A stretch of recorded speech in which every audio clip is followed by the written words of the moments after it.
I'm recording this about 20 minutes after the fight just happened. It's new revelations come out, so I've actually re-recorded it. So let's get into the video.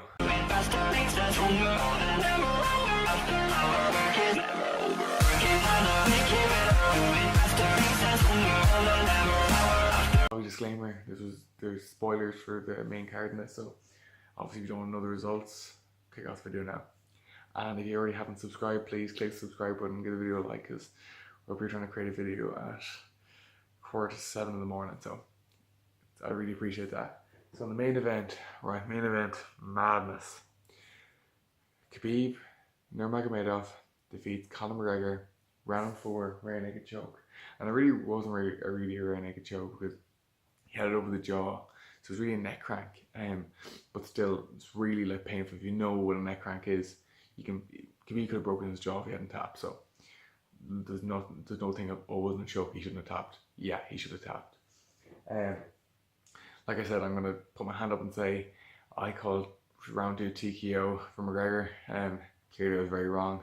Like, first and second round, like, Khabib was just winning every element of the fight. Like, even the stand-up was around 2. Khabib swinging over hand right, caught McGregor on the chin, nearly put him down. He had like very wobbly legs, nearly hit the ground. But yeah, that was a big surprise. Like, as soon as he hit the ground, like it was more, if it wasn't even really a fight at that point, it was more McGregor trying to survive on the ground with Khabib versus them having a fight on the ground. Yeah, because like he just dominated position. Khabib was, Conor, some people were saying that it was like that Conor trying to let him wear out, but it really wasn't like that. It was I think he was just outmatched on the ground, and it was clearly evident. Now what transpired afterwards, that was illegal. That was completely unnecessary. Khabib, okay, so what was said was Dylan Danis, Conor McGregor's jiu-jitsu coach, was shouting abuse at Khabib afterwards. Khabib hops the cage and starts to fight him. Then a full brawl breaks out between security, police, some fans got involved, Khabib's team members, Conor's teammates, it all kicked off. It was insane. Like, that was illegal. Like, this shouldn't not have happened, because it looks really bad for the sport, because people already think it's barbaric as it is. Like, they're professionals, they train to fight, and they both consent to the fight, so it's fine. But what happened there was assault. And now, when we're recording this, Dana White has come out and said 3 Khabib members have been arrested, because clearly they saw one of them hopped the cage during that whole thing. McGregor was in the cage, didn't do anything, he didn't hop out or anything. Security making sure he didn't do anything, and they punched him in the back of the head when he wasn't looking. That is assault. Like, he didn't consent to that. So 3 of them been arrested, brought to prison. We'll see how that unfolds, but again, that was just absolutely unacceptable. Then in the co-main, Tony Ferguson defeats Anthony Pettis via corner stoppage. So this is an absolute war. 2 of them went down to throw down, really back and forth. Both of them got rocked at one point, but fought through it. Like, Anthony had a big massive gash on his head.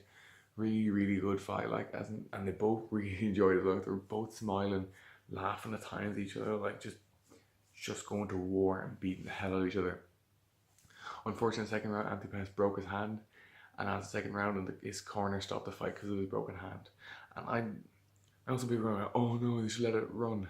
But there's a lot of abuse for MMA corners for not looking after their fighters, because that's their job at the end of the day. It is to look after their fighters and provide advice.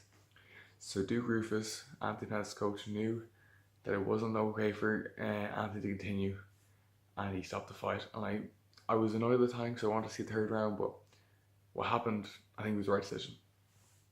Then we have Dominic Reyes defeats OSP. Was the official finish? Yeah, unanimous decision. That's very controversial. So it's 30-27 across the board. But it was a little bit controversial, because in the last 4 seconds, Hayes hits OSP. OSP drops. Basically, like, his eyes roll back, so he's out for a second, and then the bell horn goes. Then the referee says to OSP, if you can get up, it's a good decision, and OSP did. But still, Hayes just dominated the fight, and it was a clear one-sided victory. Still a good fight, both back and forth, but it was very clear Hayes was the victor in the end. Then we got to Derek Lewis versus Alexander Volkov. A very, very good fight. For literally 13 out of 15 minutes, Volkov just dominated, just beating the hell at times. Derek Lewis covering up, just trying to get through, trying to throw that overhand right, because that's all he was trying to throw the whole time. Wasn't landing. And in that last minute, he didn't even walk him down. He waddled because he was so tired, dripping in sweat, threw that overhand right, bang, dropped him, finished him. It's phenomenal. Yeah, it was really, really good. And then then obviously you go look up his post-fight press conference. It's just, or his post-fight interview. It's just so funny. Like, go follow Derek Lewis on Instagram as well. He is absolutely hilarious. Like, one of the funniest Instagrams you'll find. And then last fight, Michelle Waterson defeats Felice Herring via decision.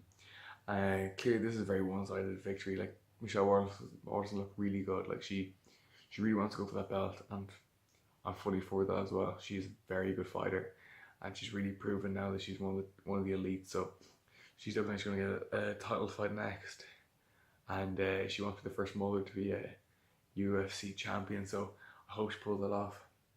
Yeah, so that's a wrap up of the fights. Yeah, a lot of emotions, the whole Khabib kind of thing, and then with Tony tore his ACL in April. Got back in 6 months, which is really fast recovery. Like, most people take a year at least to get back, and clearly that was very emotionally hard for him. So he broke down once the fight finished, and he should be fighting for the UFC lightweight title next. But again, we don't know what happened with Khabib and Conor. That's a whole mess. We don't even know what's going to happen yet. No one knows. So we're going to see how that unfolds. If you want to keep up to date, you can go follow me on Instagram, Dara_Jordan. On Snapchat, Dara is me. Twitter, Jordan Dara. Or on Facebook, just at Dara Jordan.